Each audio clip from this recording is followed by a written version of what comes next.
జై శ్రీరామ్, జై శ్రీకృష్ణ. 6వ అధ్యాయం ఆత్మ సంయమ యోగం. మొదటి శ్లోకం. అనాశ్రిత కర్మఫలం కార్యం కర్మ కరోతి యః స సన్యాసీ చ యోగీ చ న నిరగ్నిర్న చాక్రియః. ఇది శ్లోకం. దీని ప్రకారంగా అనాశ్రిత కర్మఫలంగా పని చేయాలి. దాన్నే సన్యాసం అంటారు, యోగం అని కూడా అంటారు. నా నిరగ్నిర్న చక్రియ, అగ్నికార్యాన్ని విడిచిపెట్టడం, పని చేయటం మానేస్తే అది యోగం కాదు, సన్యాసం కూడా కాదు. అసలు యోగం అంటే నేర్పరితనం అని గత శ్లోకాల్లో తెలుసుకున్నాం. సన్యాసానికి యోగానికి భేదం లేదు అని ముందు శ్లోకాల్లో తెలుసుకోబోతున్నాం. ఈ రెంట్లో కూడా పని చేయడం అనేది చాలా ఇంపార్టెంటు. అగ్ని కార్యాన్ని విడిచిపెట్టేసిన, పని మానేసిన అది సన్యాసము కాదు, యోగము కాదు. అయితే అనాశ్రిత కర్మఫలంగా పని చేయాలి అని చెప్తున్నారు. కర్మఫలాన్ని ఆశ్రయించకుండా పని చేయటం ఎలాగో ఈ కాన్సెప్ట్ని, అనాశ్రితం అనే కాన్సెప్ట్ని ఇంతకు ముందు శ్లోకాల్లో ఎన్నోసార్లు చర్చించుకుంటూ ఇప్పుడు మళ్ళీ చర్చించుకుందాం.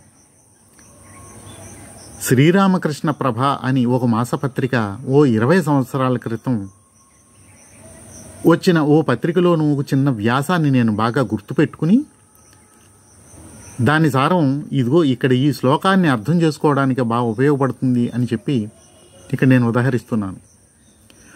పని మనకు తప్పదు, చెయ్యాలి.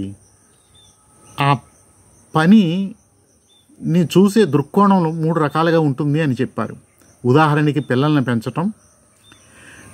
పెంచటం మన కర్తవ్యం, మన డ్యూటీ అనుకున్నప్పుడు, duty is the mid days of scorching sun అన్నారు స్వామి వివేకానందుల వారు.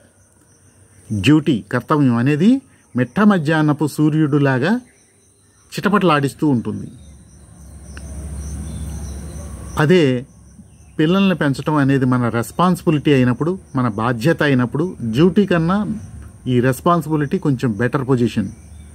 బాధ్యతగా పిల్లల్ని పెంచుతాం, కానీ అది కూడా బంధ కారణమే అని చెప్తున్నారు రామకృష్ణ ప్రభలో ఆ వ్యాసంలో.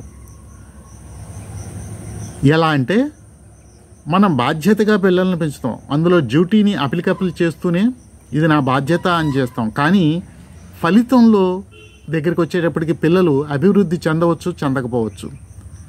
అభివృద్ధి చెందనప్పుడు ఎంతో బాధపడతాం. నేను ఇంత బాధ్యతగా పెంచాను, నా పిల్లలు ఎందుకు అభివృద్ధి చెందలేదు అని బాధపడతాం.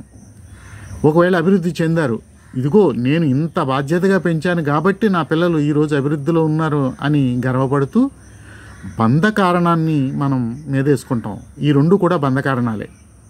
మన శ్రేయస్సును, అంటే మన ఆత్మసాక్షిని మన నుంచి మనల్ని దూరం చేస్తూ మన శ్రేయస్సును భంగపరిచేవే. ఇక 3వది, ఇది సనాతన ధర్మం మనకు ప్రసాదించింది, విశ్వానికి ప్రసాదించినటువంటి ఒక దృక్కోణం, ధర్మం.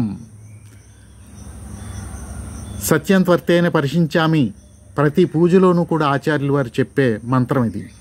సత్యము ధర్మం యొక్క పరిచక్రంలో ప్రకాశిస్తోంది అని. అంటే ధర్మానికి ఎంత ఇంపార్టెంట్ ఇచ్చారు. అదిగో ఆ ధర్మం, దాన్ని ఇంగ్లీష్లో రైటెస్నెస్ అంటారు. ఆ రైటెస్నెస్లో మనల్ని పిల్లల్ని పెంచామనుకోండి, ఇది మా ధర్మం అనుకుని పెంచాం. ఇప్పుడు వారు అభివృద్ధి చెందారు, ఇట్స్ ఓకే. అభివృద్ధి చెందలేదు, ఇట్స్ ఓకే. ఎందుకంటే మన శ్రేయస్సు నుంచి, మన ఆత్మసాక్షి నుంచి మనకి దూరం కాము. ఎందుకంటే జరిగేది ఎలాగో జరుగుతుంది. పిల్లలు వారి సంస్కృతిని, వారి సంస్కారాలని, వారి గుణాలని తీసుకుని వచ్చే పుట్టారు. వారి లైఫ్ లైన్, వారి స్కెచ్, వారి ఆత్మసాక్షి వారికి నిర్ణయించింది, దాని ప్రకారమే నడుస్తుంది. ఇది మనం కొంత సపోర్ట్ చేస్తామంతే. అది మన ధర్మాన్ని మనం నిర్వర్తిస్తే అప్పుడు మన శ్రేయస్సుని మనం కోల్పోము. పైగా అది యోగం అవుతుందట. యోగం అంటే నేర్పరితనం. మనం నేర్పుగా పిల్లల్ని పెంచుకోవడం అనేది కూడా ఇంపార్టెంటే కదండి. మన నేర్పరితనాన్ని మనం పోగొట్టుకోకుండా ఉంటే, మనం నేర్పరిలమై ఉన్నప్పుడు మనం రైట్ టైం రైట్ డెసిషన్స్ తీసుకుంటాం. ఇది మనకి శ్రేయస్సునిస్తుంది. ఇది సత్సంగం. ఈ సత్సంగంలో ఓ సామాన్యుడి దృక్కోణంలో భగవద్గీతను అర్థం చేసుకుంటూ మన దైనందిన జీవితంలో ఈ శ్లోకాలు మనకి ఎలా ఉపయోగపడుతున్నాయి అన్న విషయం మీద స్టడీ చేసుకుంటూ నాకు చేతనైనంతలో నేను చేసిన ఈ సత్సంగాన్ని ఆదరించి తప్పులు ఏమైనా ఉంటే మన్నించి ముందు శ్లోకాల్లో మరింత ఎంకరేజ్మెంట్ ఇవ్వండి. జై శ్రీరామ్, జై శ్రీకృష్ణ.